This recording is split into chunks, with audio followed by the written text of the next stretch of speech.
Opa, senta aí então que o assunto de hoje é doença, ou melhor, doenças. É história também, né? Mas enfim, tem a ver com doenças, como tu já viu aí no título do vídeo, né? Vamos começar falando então da mais antiga, da primeira, da peste negra. A peste negra chegou na Europa em 1347, a partir de um navio que saiu do Mar Negro, né? Saiu de Cafa no Mar Negro, um navio genovese, inclusive. Mas não é por isso que ela é chamada de peste negra, né? Por ter vindo de um navio que saía do Mar Negro e tal. É por causa das manchas pretas, escuras, né? Que ela deixava na pele da pessoa que contraía a doença. E a partir do momento, né, que contraía a doença, que ficava com essas manchas escuras na pele, poucos dias aí até o óbito, né, até a morte da pessoa. A peste negra foi a mais devastadora epidemia que já se abateu sobre a história humana, né, em termos proporcionais, em números proporcionais de mortos. Onde a gente pesquisa, aí, dependendo das muitas fontes em que a gente pesquisa, a gente sempre encontra ali que a peste negra teria custado a vida, né, teria matado aí de 30% a 40% da população europeia. Dificilmente a gente encontra uma fonte, um autor que fala em menos de 30% ou que fala em mais de 40%, né? Então, e por que, né, essas porcentagens assim de 30 para 40? A gente tem que lembrar que século XIV, né, o auge da peste negra foi 1348, o ano seguinte a chegada. Então nessa época a gente não tem recenseamentos tão diretos, confiáveis, seguros, anuais, né, a contagem da população e tal, e muitas vezes não dava nem tempo, né, de contar o número de mortos, né, tamanha rapidez com que essa peste, com que essa doença, e hoje se sabe, né, a peste bubônica, né, mas na época não se sabia, e isso, já vamos falar sobre isso, né, isso é um dos motivos dela ter se espalhado tão rápido. Antes da gente falar sobre isso, sobre as causas dela ter se espalhado tão rápido,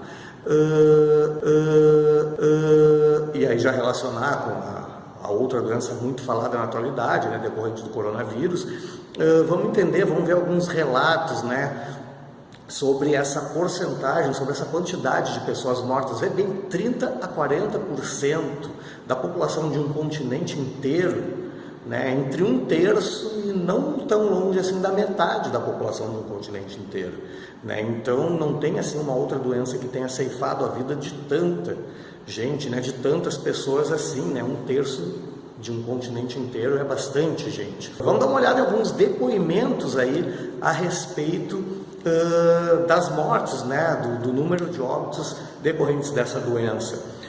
Por exemplo, em Avignon, no sul da França, morriam, segundo os dados da época, 400 pessoas por dia vítimas da doença. Apenas um dos cemitérios da cidade teria recebido 11 mil corpos em 6 semanas. Um dos cemitérios da cidade. A gente não está falando de uma cidade com milhões de habitantes, como, né, grandes cidades de hoje, né?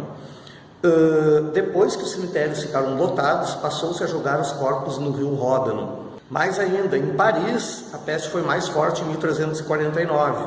O número de vítimas chegava a 800 por dia, atingindo no total 500 mil pessoas, ou seja, metade da população da época. Isso a gente pegando, né, em dados aí de livros, de obras aí como Le Goff, Pastoreau, enfim, né, autores mais clássicos, né, sobre o assunto. E claro, né, tudo que a gente vê em livros didáticos foi pesquisado neles, né, foi com obras de referência desses carinhas aí. Florença teria perdido, né, pela mesma época, 80% de sua população, e Veneza 60%. Em locais fechados, a contaminação de uma pessoa para outra poderia se estender indefinidamente. Foi o que aconteceu em inúmeras prisões e mosteiros. Dos 140 dominicanos de Montpellier, na França, né, por exemplo, apenas 7 sobreviveram. De 140, apenas 7 sobreviveram. Por que isso, né? E aí é que está o problema. A questão, né, dessa doença ter se espalhado tanto, ter ceifado a vida de tanta pessoa, está muito no desconhecimento do que causava a doença.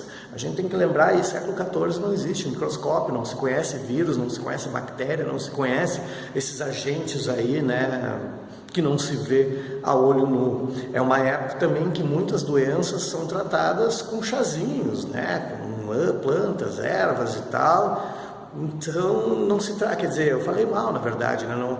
Não se trata a doença, né? Se trata o sintoma, né? Uma determinada doença que causa febre, tu vai tomar um chá de uma planta que causa suador, sudorese, para baixar a febre, tu tratou o sintoma, tu não tratou a doença, o vírus está lá ativo a 1000 ainda, só cedeu um pouco a febre. Então, né, uma das causas dessa doença ter se espalhado tão rapidamente foi o desconhecimento de práticas de medicina da época, de terapêutica, falta de conhecimento, como eu falei, de vírus, bactérias, falta de equipamentos e tal. Então, até se darem conta, na época, e relacionarem a progressão da doença, a chegada da doença, a progressão da doença, com o número de ratos, né, nesses locais, nessas cidades principalmente, levou um tempo e muitas pessoas morreram, né, milhões de pessoas morreram por causa disso.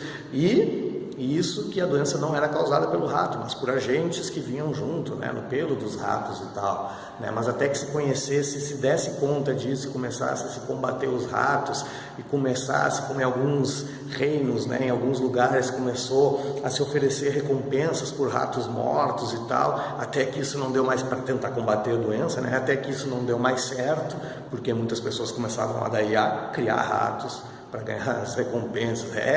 Esse tipo de malandragem tem em tudo que é época e tal. Mas conta-se que é nesse contexto também, após passada, né, essa epidemia, que teria surgido a história do flautista de Hamelin, né, aquele flautista, né, encantador com sua flauta mágica que atraía os ratos para fora dos reinos e tal, né, foi uma historinha contada na época para crianças, né, para preservar, né, enfim, de uma maneira lúdica e tal, o que tinha acontecido de verdade, não um flautista, né, mas a doença e a caçada, a perseguição aos ratos. Isso levou então a doença, né, a se espalhar tão rápido como eu falei. Olha aí, por exemplo, olha só te liga aí como é que os médicos iam tratar as doenças na época. Isso aí não é uma fantasia de carnaval, isso aí que tu está vendo aí é um médico equipado ali para examinar uma pessoa com sintomas aí, né, da peste bubônica ou da peste negra, com esse bico largo e tal. Ali dentro tinham ervas, né, aromáticas, porque acreditava-se que inalar os maus odores e tal poderia levar ao contágio, né, da pessoa e tal. Então até o médico ia tratar a pessoa assim. Com esse tipo de conhecimento, né, ou melhor, com esse tipo de crença, de crendice, dá pra gente imaginar como que uma doença se espalhou tão rápido. E o que tudo isso tem a ver com o coronavírus? Velho, não te ligou ainda?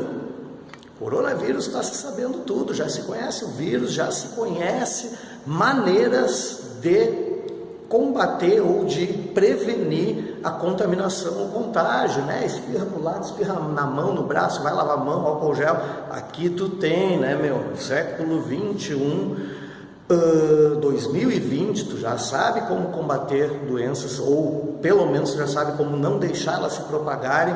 É só te cuidar e ir atrás. Daqui a pouco, se aparecer vacina, não vai na onda desses tiozinhos anti-vacina e vai lá e te vacina e tal, porque hoje não tem mais desculpa para a gente deixar uma doença se propagar tanto assim quanto essa aí lá da Idade Média. A gente está vivendo outros tempos de conhecimento, embora muita gente esteja querendo, né, derrubar conhecimento, esteja querendo acreditar em ocultismos, em obscurantismos e tal. Não tem essas aí. Hoje a gente já conhece, já sabe como as coisas funcionam, já sabe como te proteger, tu já sabe como evitar o contágio desse tal de coronavírus aí. Então te liga, é só tu te cuidar, beleza?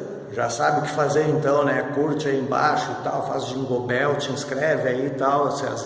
Se até essas alturas tu não é inscrito, né? Vai te criar, vai pegar uma doença para tu ver então. Até o próximo.